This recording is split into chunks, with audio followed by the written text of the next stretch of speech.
우리 빌립보서 우리 마지막 강의 마지막 시간으로 주 안에서 기쁨을 누리는 자들의 헌신이라는 제목을 가지고 말씀의 은혜를 함께 나누기 원합니다. 서로 인사할까요? 주 안에서 기뻐합시다. 항상 기뻐합시다. 우리가 계속해서 우리 빌립보서 말씀을 함께 살펴보았습니다. 빌립보서는 아시는 것처럼 기쁨의 서신이죠. 이 서신을 편지를 보내는 바울조차도 감옥 가운데 있고, 또 이 편지의 수신자였던 빌립보 교회 성도들 또한 안팎으로 극심한 환난과 핍박이 있었고, 또 극심한 가난 가운데 처해 있었음에도 불구하고 바울은 그들에게 계속해서 기뻐하라고, 항상 기뻐하라고 이야기합니다. 기쁨이 그러니 누구에게 있기 때문입니까? 주 안에서. 따라합시다. 주 안에서 항상 기뻐하라.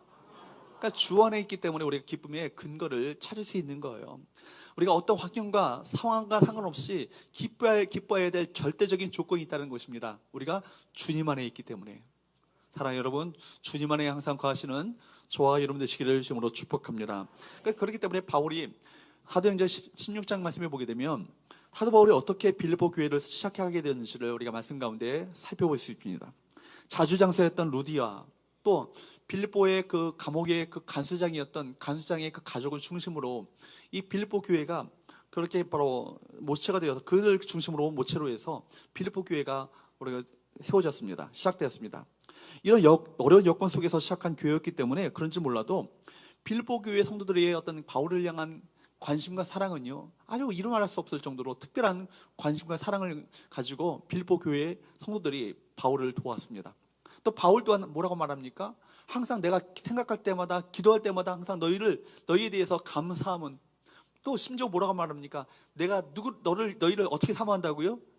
예수 그리스도의 심장으로 너희를 사모한다고. 다 잊어먹으셨네요. 몇 달 지나니까. 예수 그리스도의 심장으로 너희를 사모한다고. 그렇게 말할 정도로 바울은요, 빌립보 교회를 향한 그런 간절한 마음이 있었어요. 감사함이 넘쳤어요. 여러분, 특별히 왜냐하면 빌립보 교회 성도들이 바울을 향한 관심과 사랑은 대단했거든요. 각별했거든요.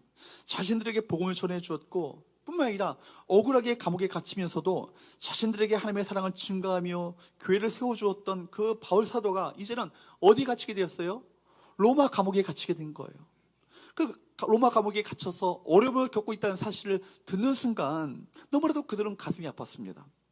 그들이 어떻게 사랑의 빚을 어떻게 갚을 수 있을 것인가 생각했을 때 감옥에 안에 있는 이 바울에게 여러 차례 헌금을 보내줌으로 그들의 사랑을 표현했던 것입니다. 사실 다른 교회는요, 사도 바울을 물질적으로 돕는데 다른 교회들은 별로 관심을 보이지 않았어요.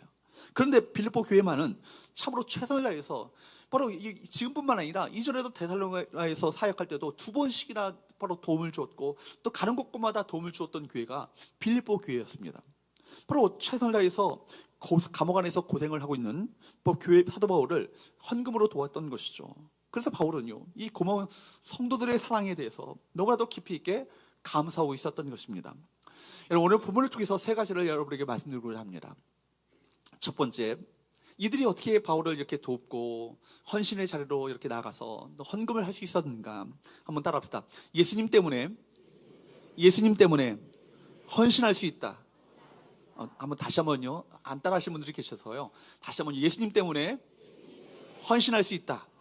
예, 바울은요, 이미 살펴보았던 빌립보서 4장 바로 10절에서 13절의 말씀에 보면 그를 능하게 하시는 예수 그리스도를 통해서 어떤 상황 가운데 처한다 할지라도 내가 자족하는 비결을 배웠다. 이렇게 얘기합니다. 이 말은요, 바울에게 있어서 물질이 헌금이 필요 없다는 얘기가 아니에요. 물질적으로 여유를 즐기고 있다는 얘기도 아닙니다. 14절 말씀을 한번 보십시오. 14절 한번 읽어보도록 할까요? 시작. 그러나 너희가 내 괴로움에 함께 참여했으니 잘하였도다. 그러나라는 이 접속사를 통해서 그의 생활 가운데 심각한 물질적인 필요가 있었음을 지금 밝히고 있는 거예요. 그리고 빌립보 교회가 사도 바울을 물질적으로 도운 것을 가리켜서 뭐라고 말합니까? 내 무엇에? 괴로움에 어떻게 했다고요? 함께 참여했다라고요. 내 괴로움에 함께 참여했다. 이 괴로움은 뭘 말할까요? 바울이 현재 당하고 있는 그 고통, 구체적으로 말해서 지금 로마 감옥에 수감되어서 고생하고 있는 것을 말하고 있는 것이죠. 빌립보 교인들은요, 여러 차례 바울에게 필요한 것을 모아서 보내주었습니다. 그래서 바울은 이로 인해서 말할 수 없는 큰 기쁨을 누리게 되었던 것이죠. 10절 말씀 보십시오. 한번 읽어보도록 합니다. 시작. 내가 주 안에서 크게 기뻐함은 너희가 나를 생각하던 것이 이제 다시 싹이 남이니 너희가 또한 이 일을 위하여 생각은 하였으나 기회는 없었으니라. 여러분, 바울을 향한 사도 바울의 빌립보 교회를 향한 교회에 바울을 향한 어떤 그런 관심과 사랑은요 늘 항상 있었죠. 그러나 기회가 없었다가 이번에 그 기회를 얻게 되어서 그들이 바로 빌립보 성도들이 바울에게 헌금을 보내주었던 것입니다. 바울에게서만 우리가 감동을 받는 게 아니죠. 빌립보 교회가 우리에게 또한 감동으로 다가옵니다. 바울은 빌립보 교회에서 보내주었던 이 헌금을 받아들고 어땠을까요? 막 묵노하고 울었을 거예요. 얼마나 감격이 되어지고 감동이 되었겠습니까? 이에 대해서 나중에 고린도 후서에서 바울이 언급하고 있는데, 그 당시에 비교적 부자 교회였던 고린도 교회에게 지금 기근을 심각하게 겪고 있는 예루살렘 교회를 도와주라고 헌금을 보내주라고 이야기하면서 어느 교회를 언급하고 있냐면 이 빌립보 교회를 언급하고 있어요. 고린도후서 8장 1절과 2절 말씀을 보도록 합니다. 고린도후서 8장 1절과 2절 말씀을 보도록 할까요? 시작. 형제들아, 하나님께서 마게도냐 교회들에게 주신 은혜를 우리가 너에게 알리노니 환난의 많은 시련 가운데서 그들의 넘치는 기쁨과 극심한 가난이 그들의 풍성한 여보를 넘치도록 하게 하였느니라. 여기 마게도냐 교회는 어떤 교회예요? 빌립보 교회예요. 빌립보 교회. 마게도냐의 그 첫 성인 빌립보에 들어가서 바울이 복음을 전했잖아요. 그러니까 이 빌립보 교회를 말하고 있는 거거든요. 여기서 빌립보 교회가 지금 어떤 상황 가운데 있음을 알게 됩니까? 노란색을 한번 보세요. 그 환란에 많은 시련이 그 교회 가운데 있었어요. 또 뿐만 아니라 그들이 부자였습니까? 극심한 가난이 있었습니다. 그러니까 그들은요 큰 환란과 시련을 겪고 있었던 교회예요. 뿐만 아니라 극심한 가난에 쪼들리고 있었던 교회였음을 우리가 알 수 있습니다. 근데 여러분, 헌금은요 큰 환난과 시련을 겪고 있고 극심한 가난에 쪼들렸던 그들로부터 헌금이 왔다라는 거예요. 그것도 어떻게 드렸어요?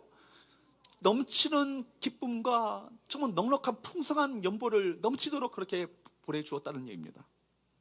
그러니까요, 빌립보 교회의 성도들이 그 극심한 가난 가운데 정말 극심한 또한 안팎으로 닥치는 시련과 환난 가운데 보내줬던 이 헌금, 이들이 드릴 수 없는 가운데 드렸던 이 헌금을 받아들이고 얼마나 마음 가운데 감격이 되었겠습니까? 얼마나 감동이 되었겠습니까?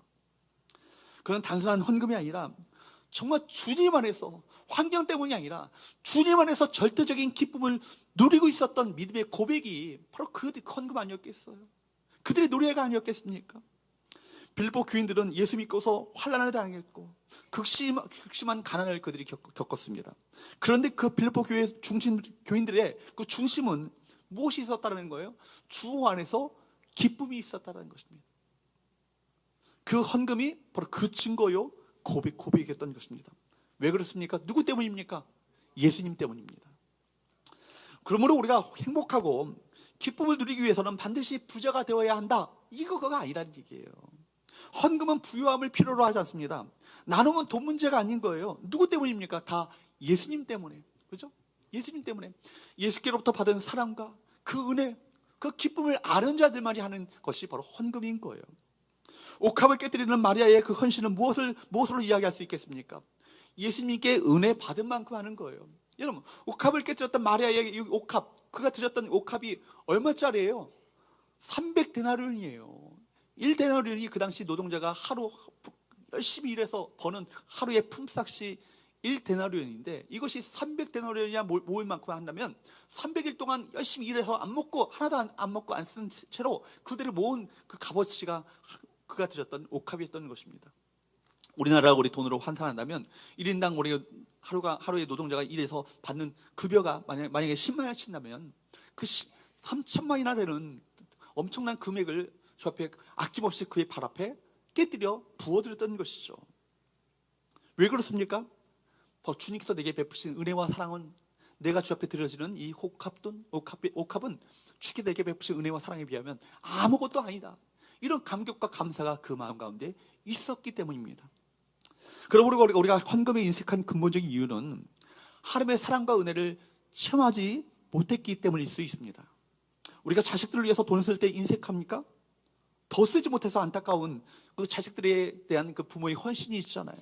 왜 그렇습니까? 자식 사랑 때문에 아니겠습니까? 사랑하면요, 자식들에게 내가 못 먹어도요, 못 입어도 자식들에게 아낌없이 주고자 하는 것이 부모의 마음인 거예요. 헌금은 사랑의 표현입니다. 그래서 우리가 더 즐거운 마음을 가지고 헌금하는 곳에서 우리는 더 큰 하나님의 사랑을 경험할 수 있는 것입니다. 두 번째 우리가 배우게 되지는 두 번째 바로 영적인 교훈은요, 한번 따라합시다. 심은 대로 거두게 하신다. 바울은요, 빌립보 교회 성도들의 헌금을 받아들고 기뻤던 것은 뭐냐면, 빌립보 교인들이 바로 하나님 앞에 드림으로 말미암아 받게 될 복이 얼마나 큰 것인가를 알았기 때문입니다. 14절 말씀을 보도록 할까요? 14절 말씀을 읽어보도록 합니다. 시작. 그러나 너희가 내 괴로움에 함께 참여했으니 잘하였도다. 무슨 얘기예요? 지금 바울이 바로 빌립보 교회로부터 받은 헌금을 받아들였잖아요. 그러면 아마 저 인간적으로 보면요, 나도 힘들지만 너희가 더 힘들잖아. 너희가 다시 도로 가져가라고. 내가 마음만 받겠다고. 이게 인간적인 마음일 거예요. 어떻게 보면 이거 받아들이는 것 자체가 잔인할 수 있어요. 이렇게 극심하고 무서운 환난과 핍박을 겪고 있는 그들이 이 보낸 이 헌금을 잘했다고 우리가 받은 것처럼, 마치 더 요구하는 것처럼 보여지는 이 환경 보면 바울은 잔인한 게 아닌가. 근데 그렇지 않다라는 거예요. 왜냐하면 그들이 들음으로 말미암아 하나님 그것을 보고 계시고 알고 계시고 갚아주실 것을 알았기 때문입니다. 그러므로 17절 말씀 보십시오. 17절 같이 한번 읽어보도록 합니다. 시작. 내가 선물을 구함이 아니요 오직 너에게 유익하도록 풍성한 열매를 구함이라. 내가 헌금을 요구하는 게 아니라고. 무슨 얘기예요? 오직 너에게 유익하도록 풍성한 열매를 구함이라. 지금 노란색으로 쓴 이 글 자체가 사실은 히라보 원어로 보게 되면 경제적인 용어들이에요. 다 뭐냐면 유익, 풍성, 열매. 아주 우리가 번역을 이렇게 보니까 영적인 것처럼 보이지만 경제적이고 상업적인 용어들을 사용하고 있다는 거예요. 애매하게 번역이 됐는데 여러분 보십시오. 바울에는 그 당시에 상업적인 용어들을 사용합니다. 유익이란 말, 풍성한이란 말, 열매란 이 말은요, 은행 예금 계좌에 이익금이 지금 붙고 있다는 것을 말하고 있는 거예요. 그러니까 유익이라고 번역된 로곤이란 말은요, 계좌라는 거예요. 은행 계좌, 계정. 그리고 풍성하게, 우리가 넘치도록 풍성한 실제로 경제적으로 풍성한 것을 말하는 것이죠. 뿐만 아니라 열매라고 번역된 카르폰이란 말 자체는 이익 배당을 말하는 거예요. 이익 배당. 그러니까 그들의 영적인 투자는 그들이 투자한 것보다 더 훨씬 더 많은 이익을 얻게 될 것이라는 그 말을 말하고 있는 것입니다. 그러므로 바울 사도는 빌립보 교회 성도들의 그 헌신으로 말미암아 드려진 이 현금이 그들의 계좌에 이익 배당이 돌아가는 영적인 투자로 그가 생각했다는 것입니다. 사실 이 면에 지금 바울이 지금 관심을 모으고 있어요. 그래서 바울은요, 고린도후서 8장 1절 말씀에서도 바울은 빌립보 교회의 이 헌금은요, 하나님께서 빌립보 교회에게 베풀어 주신 은혜라고, 이 은혜를 나에게 받게 될 것이라고, 은혜를 이미 받은 거라고 그렇게 이야기합니다. 고린도후서 8장 1절 2절 우리가 한번 읽어보는 말씀이지만 한번 읽어보도록 할까요? 다시 한번 읽어보도록 합니다. 시작.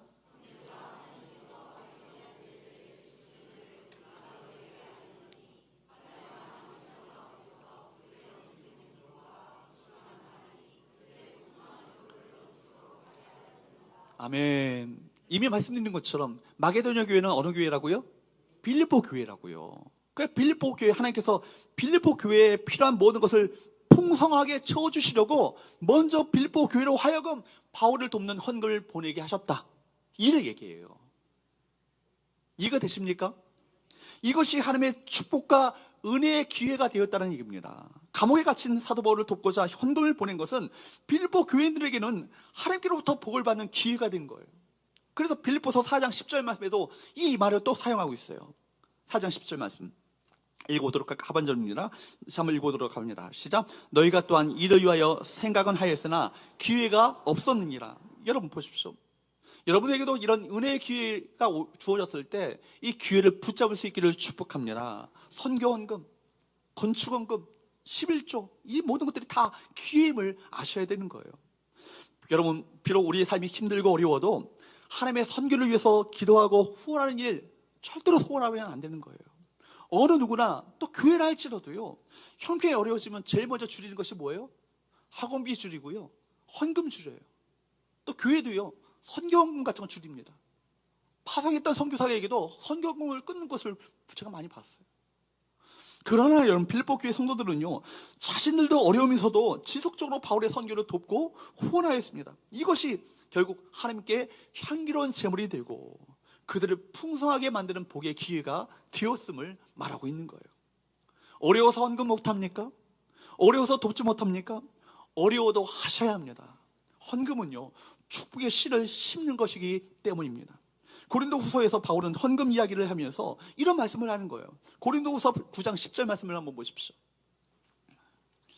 읽어보도록 할까요? 시작. 심는 자에게 씨와 먹을 양식을 주시는 이가 너희 심을 것을 주사 풍성하게 하시고 너희의 의의 열매를 더하게 하시리니. 심는 자에게 무엇과 무엇을 주신대요? 씨와 먹을 양식을 주는 거예요. 여러분, 씨와 먹을 양식이 구분되어 있음을 여러분 아셔야 되는 거예요. 그러니까 여러분, 아무리 어려워도요, 종자 씨앗 먹어버리면 안 되는 거예요. 여러분, 아무리 어려워도요, 우물 안에 집어넣을 마중물 마셔버리면 안 되는 거예요. 무슨 얘기입니까? 이런 헌금은요, 여러분, 우리가 종자 씨앗은 미래를 위해서 우리가 심어야 하는 것입니다. 어려운데 축복의 씨앗을 심지 않으면요, 미래는 절망뿐인 것입니다. 이런 헌금은요, 믿음이 있어야 하는 거예요.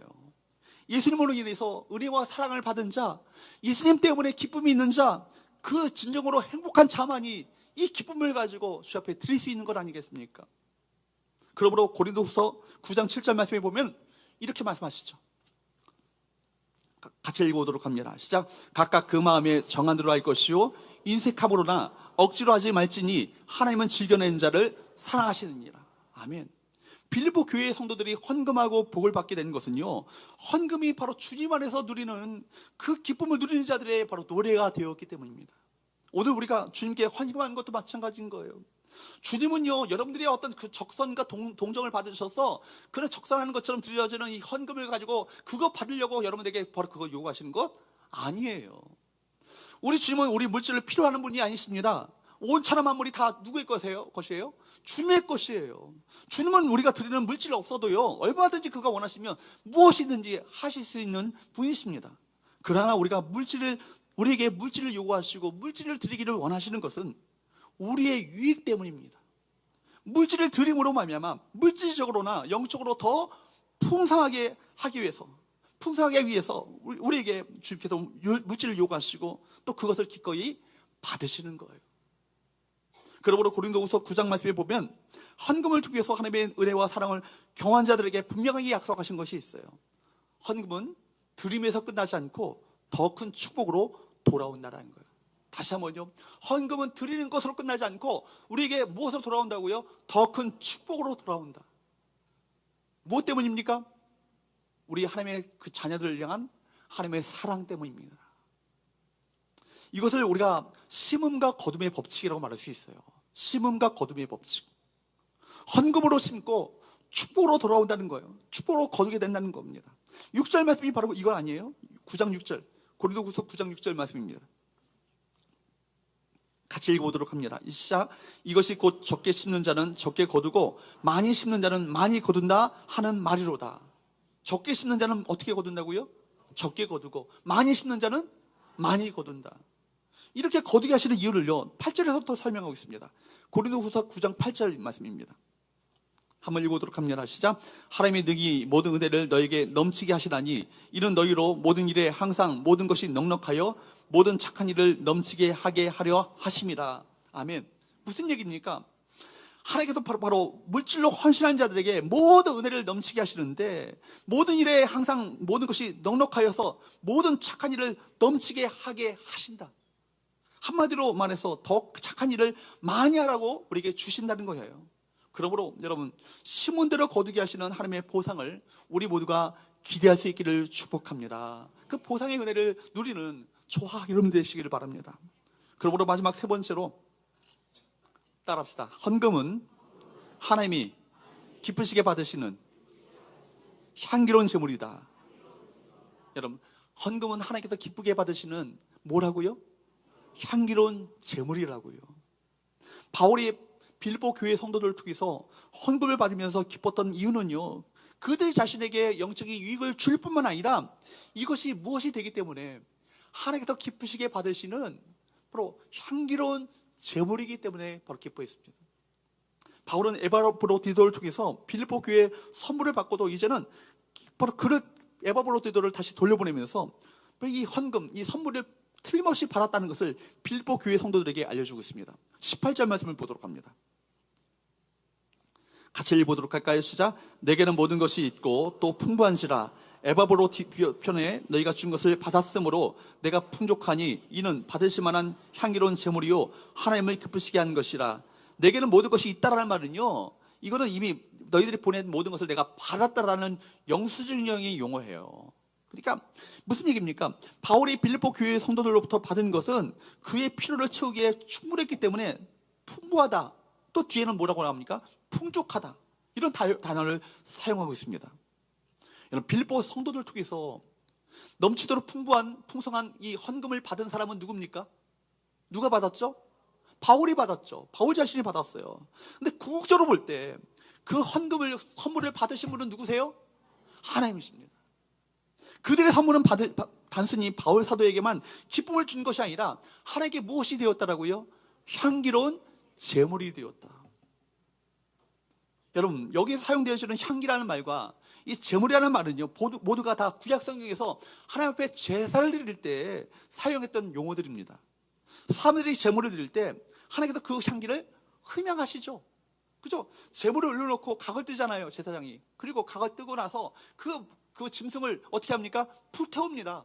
번제를 드리죠. 그러면 그 연기가 하늘에 올라가게 되는데 그 향기를 받으시는 분이 누구세요? 하나님이세요. 아무리 우리가 천천의 순양과 만만의 숫소를 저 앞에 드린다 할지라도 그 향기가 하나님 앞에 상달되지 않고 흠양하지 않으시면요, 이건 아무런 소용이 없는 제사가 되고 마지 않겠습니까? 그 향기로운 제물로 저 앞에 드려지고 받아들여지고 상달될 때 이것이 의미가 있는 제사가 되는 거예요. 사람들이 바로 이 제물을 드릴 때마다, 믿음으로 이 제물을 드릴 때마다 하나님께서 그 제물의 향기를 흠양하시죠. 구약의 제사에서 아무리 바로 제물을 드린다 할지라도 흠양하지 않으면 아무런 소용이 없는 것처럼, 여러분, 바로 그런데 이 빌립보 교회 성도들의 바울을 향한 바울을 돕기 위해서 보냈던 이 헌금을요, 어떻게 하셨다고요? 하나님께서 향기로운 제물로 받으셨다. 이 하나님의 사역을 감당하는 사도 바울에게 이 헌금을 드렸지만, 그러나 바울에게 드렸지만 실상은 하나님께 드리는 향기로운 제물이 된 것입니다. 바울은 하나님께서 이 헌금을 드렸던 빌립보 교인들에게 갚아주실 것을 믿었어요. 그래서 19절 말씀을 보십시오. 19절 말씀을 읽어보도록 합니다. 시작. 나의 하나님이 그리스도 예수 안에서 영광 가운데 그 풍성한 대로 너희 모든 쓸 것을 채우시리라. 바울이 어떻게 이런 축복을 할 수 있었을까요? 바울은 감옥에 gat혔지만 바로 자신을 사슬에 매인 바로 사신이 되었다고 말할 정도로 까무것할 수 없는 그 자였지만, 그러나 자기는 복음을 전하는 하나님의 일꾼이었음을 이 자부심이 있었어요. 그리고 그 나의 하나님이, 나는 너희들에게 갚을 능력이 없고 내가 감옥에 갇힘으로 말미암아 너희에게 갚을 수 있는 환경이 되지 못하지만 누가 이것을 갚아주신다? 나의 하나님이 너희들에게 반드시 갚아주실 것이라고. 그래서 내 하나님이 갚아주실 것을 확신했기 때문에 잘했다라고 그렇게 말하는 거예요. 우리 자녀들이 조금 성장해서 부모의 은혜를 알아가는 것을 어떻게 할 수 있습니까? 부모에게 감사의 표현을 하기 시작합니다. 어느 날 자녀들에게 선물을 받습니다. 근데 얘가요, 내가 주는 용돈이 빤한데 그 용돈에 넘치도록 그 선물을 내게 준 거예요. 용돈을 꼬박꼬박 저축하고 모아가지고 정말 얘가 내가 줬던 용돈보다도 더 큰 어떤 것을 사가지고 부모에게 주는 순간 부모의 마음이 어땠을까요? 이놈! 내가 용돈 주라고 줬더니 이거 어디 어떤 데다가 쓰고 있어. 이러겠어요? 어떻게 했어요? 감동이 되겠죠. 그래서 그런 분들은요, 어디 가서 10,000원 내놓고 자식 자랑합니다. 그죠? 여러분, 그런 얼마나 감동이 되겠어요. 그 선물 받으면 부모의 심정이 어떤 마음을 품을까요? 이 사랑스러운 자식에게 더 주고 싶지 않겠습니까? 그래서 자식은요, 부모에게 작은 선물을 드리고 부모로부터 더 큰 축복을 받게 되는 거예요. 그러면서 그렇기 때문에 바울은요, 하나님이야말로 우리 인생의 궁극적인 공급자이심을 선포하고 있습니다. 19절 말씀을 다시 한번 보십시오. 19절. 읽어보도록 합니다. 시작. 나의 하나님이 그리스도 예수 안에서 영광 가운데 그 풍성한으로 너희 모든 쓸 것을 채우시리라. 바울은 아무것도 가진 것이 없지만 자신의 그 하나님, 나의 하나님은, 그의 하나님은 만물을 소유하신 분이시기 때문에 그 풍성한 대로 채워주실 것이라고. 빌립보 교회 성도들이 바울을 풍족하게 했으니까 우리 진정한 공급자 되신 하나님께서 빌립보 교회 성도들의 모든 것을 풍족하게 채워주실 것입니다. 또한 빌립보 교회가 바울의 모든 필요를 채워줬기 때문에 하나님께서는 빌립보 모든 교인들의 모든 쓸 것을 채워주실 것입니다. 이 말은 무슨 얘기예요? 당신들이 나의 모든 쓸 것을 공급해 주었으니 이제는 하나님께서 내 대신에 당신들의 모든 쓸 것을 채워주실 것이요, 이런 의미를 담고 있는 거예요. 그런데 여러분, 이 공급은요 누구를 떠나서는 가능하지 않아요. 예수 그리스도 안에서, 그죠? 예수 그리스도 안에서, 오직 예수 그리스도 안에서, 예수를 통해서만 가능합니다. 여러분, 바울이 빌립보 성도들에게 말한 이 약속은요 그들에게만 국한된 것이 아니에요. 빌립보 교회 성도들에게만 국한된 것이 아니라 오늘날 우리가 주님 안에서 새로워지고 하나님의 자녀가 되어지고 하나님의 성도가 된 우리 모두에게도 이 약속은 여전히 유효한 하나님의 말씀인 줄로 믿습니다. 누가 그 은혜를 누리게 하세요? 나의 하나님이, 전능하신 나의 하나님께서 그분 안에 있는 무궁무진한 복으로부터 나의 필요를 채워주신다는 이 사실을 생각만 해도 감격스럽습니다. 여러분, 우리 사람의 경우에는요 마음에는 있어도 가진 것이 없어서 필요를 제대로 공급해주고 채워주지 못하는 경우가 얼마나 많이 있습니까? 그러나 참된 공급자 되시는 하나님은요 그렇지 않아요. 얼마나 감사합니까? 사랑하는 여러분, 이 사실을 믿으십니까? 여러분, 헌금은요 우리가 그렇기 때문에 하나님께 드려지는 헌신의 가장 구체적인 증거가 되는 거예요. 심은 대로 거두게 하셔요. 이 헌금만 해당되는 것이 아니죠. 여러분, 주님 앞에 드려지는 이 시간 결코 헛되지 않아요. 세상 사람들은 세상 것에 위해서 많은 시간을 보내는데 나는 고작 뭔가 주님 위해서 내가 보내는 이 시간 너무 아깝지 않은가? 내가 잘하고 있는가? 이런 생각이 들 수 있는데, 여러분, 세상의 것에 우리가 투자하는 사람들은요 썩어질 것에 투자하는 거예요. 그러나 진정으로 영적인 하나님 나라에 위해서 투자하는 자들은요 썩지 않는 열매를, 하늘의 열매를 거두게 하여 주실 줄로 믿습니다. 무지만 시간만이 아니죠. 여러분, 재능, 노력, 모든 헌신 다 해당되는 것입니다. 심은 대로 거두게 하십니다. 그러므로 우리가 헌금을 하나님께 드려지는 헌신의 가장 구체적인 증거이고, 우리가 시간을 주 앞에 드려지는 것도 헌신의 증거이고, 재능과 노력 주 앞에 드려지는 것 다 헌신의 증거들 아니겠습니까? 그러므로 우리의 불규칙한 헌금은요 우리의 불규칙한 헌신의 표시가 되는 거예요. 우리가 형식적인 헌금은요 우리 헌신이 바로 형식에 불과하지 않다는 것을 나타내 보여주는 증거가 되지 않겠습니까? 우리 희생이 없는 최소의 헌금은요 우리 헌신이 희생을 거부하는 최소의 체면치레에 불과하지 않다는 것을, 지나지 않는다는 것을 알려주고 있는 것입니다.